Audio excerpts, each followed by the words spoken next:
그 나병 환자 시몬의 집에 예수님께서 계셨습니다. 여러분, 이것이 참 중요한 것입니다. 우리는 하나님 앞에 나아갈 때 이렇게 생각할 수 있습니다. 나는 아직 믿음이 부족한데, 나는 지금 하나님께 잘못한 것도 많은데 내가 과연 하나님께 나아가도 괜찮을까? 오늘 예배드리는 여러분 가운데 내가 믿음이 작고 또 너무 작은 것 같다 라고 생각하는 분이 계시다면 괜찮습니다. 중요한 것은 지금 내 믿음이 얼마나 크냐가 중요하지 않습니다. 지금 내 마음에 하나님을 향하고 있는가, 예수님을 내 삶의 주인으로 모시고 있는가가 중요합니다. 그런데 여기서 우리가 한 가지 조심해야 할 것이 하나 있습니다. 우리는 하나님을 믿는다고 하면서 때때로 하나님을 내 생각과 내 기준에 가두어 놓습니다. 하나님이라면 이렇게 하셔야 돼. 하나님은 이런 분이야. 내가 하나님을 잘 알아. 내가 이해할 수 있는 하나님만 믿으려고 하는 것입니다. 그러나 여러분, 하나님은 우리의 생각보다 더 크신 분이십니다. 하나님께서 왜 그렇게 일하시는지는 우리는 항상 다 알 수가 없습니다. 그래서 우리에게 필요한 고백은 이것입니다. 하나님, 제가 다 이해하지 못하더라도 하나님을 믿겠습니다. 내가 하나님을 믿겠습니다. 그리고 하나님을 내 생각대로 이해하려고 한다면 또 하나의 문제가 생깁니다. 이 하나님을 계속 바라봐야 하는데 자꾸만 사람을 바라보게 됩니다. 하나님을 바라보지 않고 주변에 있는 사람들을 보게 되죠. 물론 우리는 사람을 통해서 또 하나님께서 역사하시는 또 경험을, 또 사랑을 경험합니다. 그러나 사랑하는 성도 여러분, 사랑은 믿음의 대상이 아닌 사람은 사랑의 대상입니다. 사람을 믿음의 대상으로 바라보면 결국 실망밖에 할 수가 없습니다. 사람은 누구나 부족하고 연약하기 때문이죠. 그러므로 우리는 사람을 믿음으로 바라볼 것이 아니라 사랑으로 바라보아야 하겠습니다. 그런데 오늘 본문에서는 이 사람을 바라보는 제자들의 모습과는 달과 또 예수님을 바라보는 한 여인의 모습이 나타납니다. 본문 7절 함께 읽도록 하겠습니다. 한 여자가 매우 값진 향유 한 옥합을 가지고 나와서 예수의 머리에, 한 여인이 매우 값진 향유를 가지고 예수님께 나옵니다. 그리고 그 향유를 예수님의 머리에 붓습니다. 그런데 제자들은 이 모습을 보고 화를 냅니다. 왜 그랬을까요? 그 비싼 향유를 예수님 머리에 부었기 때문입니다. 향유가 비쌌기 때문이죠. 요한복음의 병행 본문에서는요, 이 향유를 300데나리온이나 팔 수 있었다고 말을 합니다. 당시 이 300데나리온은 그 당시에 노동자가 약 1년 동안 열심히 일해서 벌 수 있는 금액이었습니다. 오늘날로 따지면 계산해 보면 2천만 원 이상의 금액으로 상당히 큰 돈을 그 여인은 예수님의 머리 한 번에 부으신 거죠. 제자들의 입장에서는 이렇게 생각할 수도 있었습니다. 이것을 팔아서 가난한 사람들에게 나눠주면 더 낫지 않았을까? 솔직히 우리도 제자들의 반응이 이해가 됩니다. 이 값비싼 향유를 한 번에 예수님께 부었으니 말입니다. 그런데 예수님께서는 다음 10절에 이렇게 말씀하십니다. 함께 읽겠습니다. 너희가 어찌하여, 예수께서 아시고 그들에게 이르시되, 너희가 어찌하여 이 여자를 괴롭히느냐? 그가 내게 좋은 일을 하였느니라. 예수님께서는 이 여인을 괴롭히지 말라고 하십니다. 그가 내게 좋은 일을 하였다라고 말씀을 하십니다. 그렇다면 도대체 이 여인은 왜 이러한 행동을 했을까요? 마태복음에서는 이 여인의 이름이 밝혀지진 않지만 요한복음에서는 이 여인을 마리아라고 소개합니다. 그러나 이 여인이 누구인지는 중요하지 않고 이 여인이 예수님의 머리에 부은 행동, 그 행위가 중요한데, 예수님께 이렇게 드릴 수 있었던 이유는 예수님께 드리는 이 향유가 아깝지 않았기 때문입니다. 예수님이 자신에게, 이 여인에게는 얼마나 귀한 분인지를 알고 있기 때문이었죠. 예수님이 누군지를 가장 잘 알았던 그녀는 아낌없이 그 향유를 드릴 수 있었습니다. 그래서 하나님을 믿는 저희와 또 여러분 또한 우리 또한 신앙에도 성장을 해야 합니다.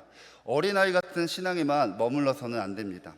나의 생각과 기준으로 하나님을 판단하는 신앙이 있다면 이제 거기서 벗어나고 하나님을 더 알아가고 하나님께서 원하시는 방향이 무엇인지를 알아야 합니다. 저는 이것을 애벌레의 신앙이라고 표현하고 싶습니다.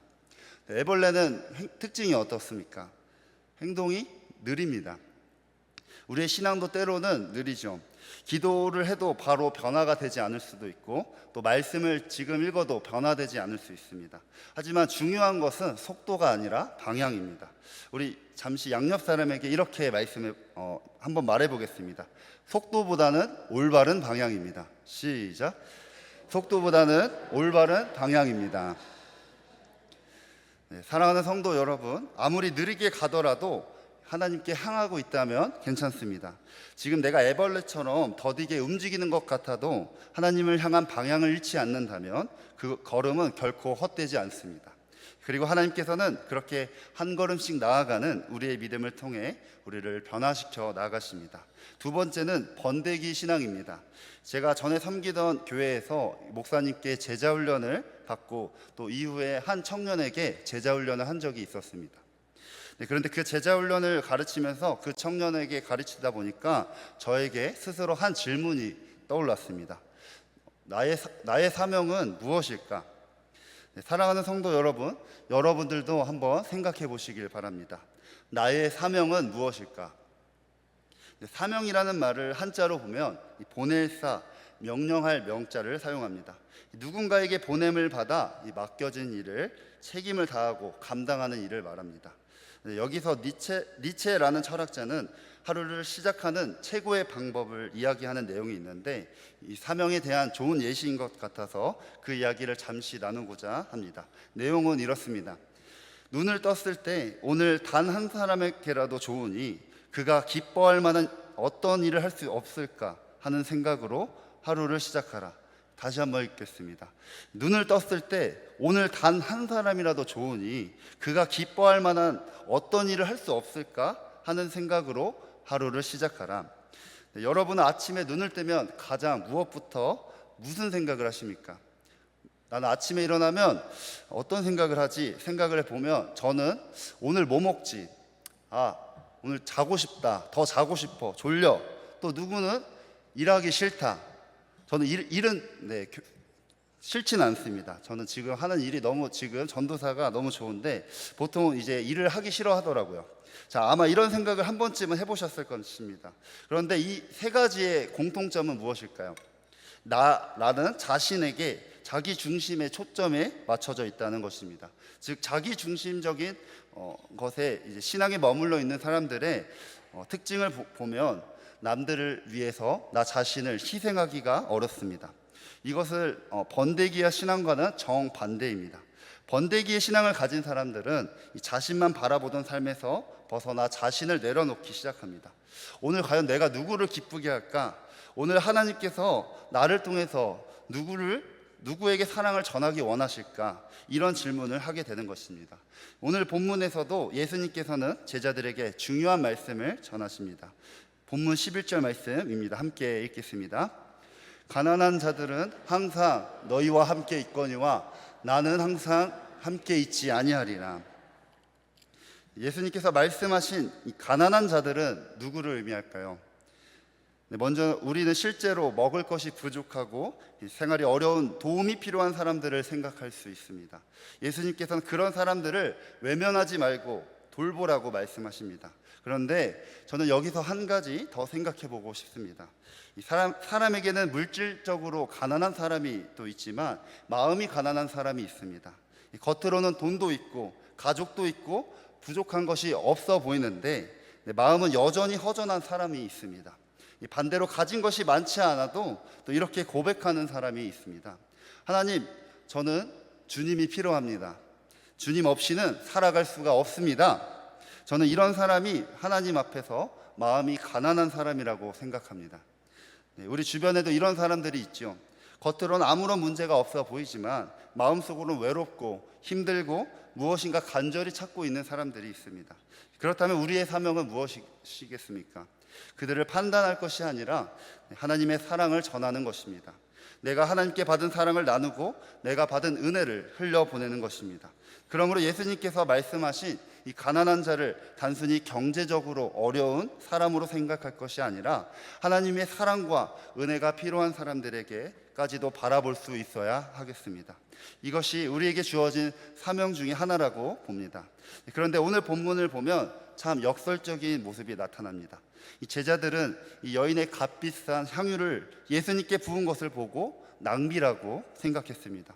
어쩌면 그들은 자신의 훨씬 더 합리적이고 옳은 일을 할 수 있었을 텐데 라고 제자들은 생각했습니다. 반면 여인은 자신의 가장 귀한 것을 예수님께 드렸죠. 겉으로 보면 누가 더 가난해 보입니까? 당연히 향유를 부은 여인이겠죠. 그러나 예수님께서 보는 시선은 달랐습니다. 여인의 마음에는 예수님을 향한 사랑과 믿음이 가득했습니다. 반면 제자들은 예수님의 곁에 있었지만 곁에 있으면서도 아직도 예수님을 온전히 바라보지 못했습니다. 여기서 중요한 사실을 깨닫습니다. 이 사람의 눈에는 보이는 것이 전부가 아니라는 것입니다. 오늘날 많은 사람들은 마음에 이 빈 자리를 돈으로 채우고 또 사람으로 채우고 내가 가진 욕심 등으로 채우려고 합니다. 심지어 믿는 사람들까지도 그렇게 살아갈 때가 많죠. 그러나 우리의 마음을 진정으로 채울 수 있는 것은 오직 하나님 한 분입니다. 하나님을 향할 때 우리는 우리의 세상의 것으로 채우려 했던 마음에서 벗어나 참된 만족과 자유를 경험하게 됩니다. 그리고 이것이 바로 번데기의 신앙입니다. 여러분, 번데기의 겉모습을 보면 어떻습니까? 마치 아무런 생명이 없는 것처럼 죽은 것처럼 보입니다. 아무것도 변하지 않는 것처럼 보이죠. 하지만 그 안에는 우리가 볼 수 없는 놀라운 변화가 일어나고 있습니다. 실제로 애벌레가 번데기로 되는 과정에서 우리가 생각하는 것보다 훨씬 큰 변화가 일어나는데, 애벌레의 몸은 상당 부분을 분해되고 기존의 모습이 완전히 무너집니다. 겉으로 보기에는 애벌레의 모습이 사라지는 것처럼 보입니다. 하지만 그것이 죽음의 끝이 아니라 그 안에 새로운 생명이 만들어지고 있습니다. 그리고 마침내 그 과정을 지나 번데기에서 나오면 우리가 알고 있는 아름다운 나비로 변화되죠. 다음 준비된 사진이 하나 있습니다. 한번 좀 보겠습니다. 이게 번데기의 모습을 중간을 잘랐을 때의 모습인데 보시면 어떤가요? 저희가 생각하는 애벌레의 모습이 나비, 머리, 가슴, 배가 나와야 되는데 전혀 그렇지 않고 마치 스프 같은 그 노란 색깔이 보이십니까? 저게 애벌레가 완전히 녹아서 나비로 변하는 모습을 보여주는 모습인데, 저희 신앙도 이와 같이 번데기와 같이 내 안에 있는 자기 중심적인 생각을 내려놓고 이 스프처럼 완전히 내 죄를 다 내려놓고 욕심을 내려놓아야 된다고 생각을 합니다. 내가 살아온 방식과 또 익숙한 모습을 내려놓는 것은 어쩌면 저렇게 죽는 것과 같은, 마치 생명이 없는 것처럼 보이는 번데기와의 같은 모습과도 같습니다. 그러나 그 내려놓음은 끝이 아닙니다. 옛사람이 죽어가는 그 자리에 하나님께서는 새로운 사람으로 만들어 가십니다. 그래서 번데기의 신앙은 내가 원하는 대로 사는 것이 아니라 하나님께서 원하시는 대로 사는 것, 이것이 변화되는 신앙입니다. 겉으로 보기에 아무런 변화가 없는 것처럼 보여도 하나님께서 우리 안에서 일하고 계십니다. 그러므로 사랑하는 성도 여러분, 지금 내 삶이 무너지고 또 힘들고 하나님은 안 계신 것처럼 보이더라도 내가 가진 것을 내려놓아야 할 때 그때서야 하나님께서 일하심을 기억하시길 원합니다. 하나님께서는 우리 안에서 새로운 일을 지금도 펼쳐 계시고 계십니다. 애벌레의 번데기 시간은 끝이 아니라 나비가 되기 위한 과정이었습니다. 우리의 내려놓음도 마찬가지입니다. 죽는 것처럼 보이는 그 과정이 사실은 하나님께서 우리를 새로운 새 사람으로 변화시키는 과정일 수 있습니다. 그러므로 하나님을 믿고 나의 옛 모습을 내려놓으면서 하나님께서 원하시는 사람으로 변화되어가는 것이 바로 번데기의 신앙입니다. 마지막으로 나비의 신앙입니다. 지금까지 우리가 살펴본 애벌레의 신앙은 또 속도는 느리지만 올바른 방향으로 가는 신앙에 대해서 이야기를 했습니다. 그리고 번데기의 신앙은 나 자신을 내려놓고 하나님께서 나를 변화시키는 것으로 맡기는 신앙이라고 했습니다. 그렇다면 나비의 신앙은 무엇일까요? 바로 변화된 내가 하나님께 받은 사랑을 이 세상에 널리 흘러내리는 신앙입니다. 마태복음 26장 12절에서는 예수님께서 이 여인의 행동에 대해서 이렇게 말씀합니다. 함께 읽겠습니다.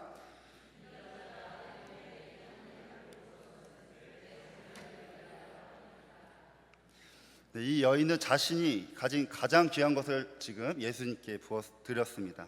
그리고 예수님께서는 그 여인의 행동을 기억했습니다. 그 다음 13절입니다. 함께 읽겠습니다. 내가 진실로 너희에게 이르노니 온 천하에 어디서든지 이 복음이 전파되는 곳에서는 이 여자가 행한 일도 말하여 그를 기억하리라 하시니라. 아멘. 네, 얼마나 놀라운 말씀입니까? 이 한 여인의 작은 순종이 이 성경에 기록되었고 2000년이 지난 지금까지도 수많은 사람들이 그 이야기를 듣고 있습니다. 이 여인은 자신이 행동에 이렇게 큰 영향을 미칠 것이라고 생각하지 않았을 것입니다.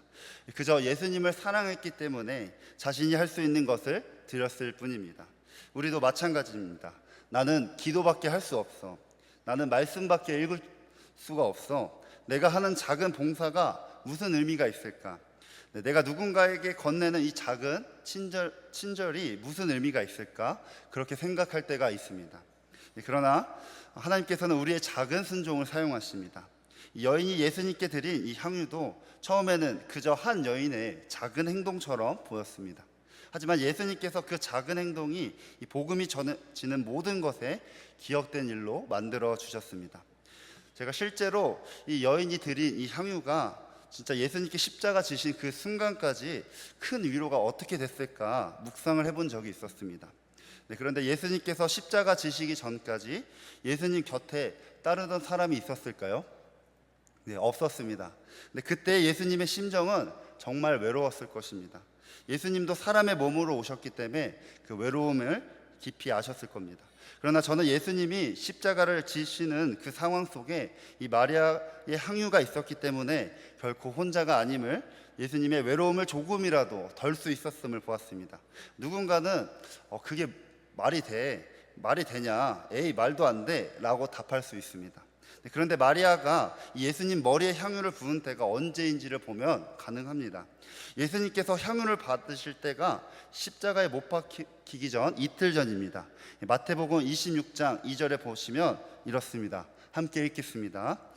너희가 아는 바와 같이 이틀이 지나면 유월절이라 인자가 십자가에 못 박히기 위하여 팔리리라 하시더라. 십자가에 못 박히기 전 이틀 전 마리아는 예수님의 머리에 향유를 붓습니다. 그런데 여러분, 이 좋은 향유는 그 향이 사라지기까지 얼마나 걸리시는지 아십니까? 네, 무려 3일이라는 시간이 걸립니다. 마리아가 예수님께 부은 향유가 2천만 원인데 3일 정도 가지 않았을까요? 네, 그러나 이뿐만이 아닙니다. 당시 예수님의 십자가를 지시는 이 모습을 본 사람들은 아마 이상하게 생각했을 것입니다. 이상하다.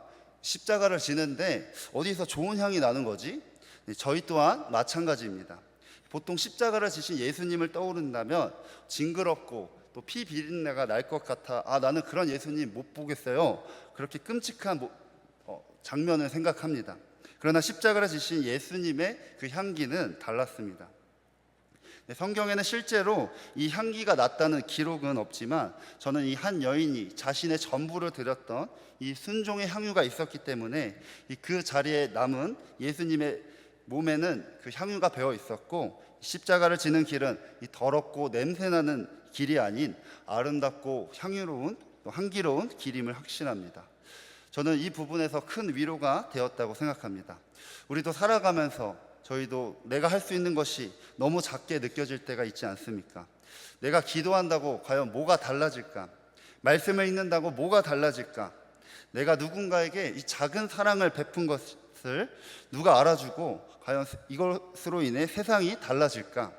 그럴 때 오늘 본문에 이 향유를 부은 여인을 기억하시길 바랍니다.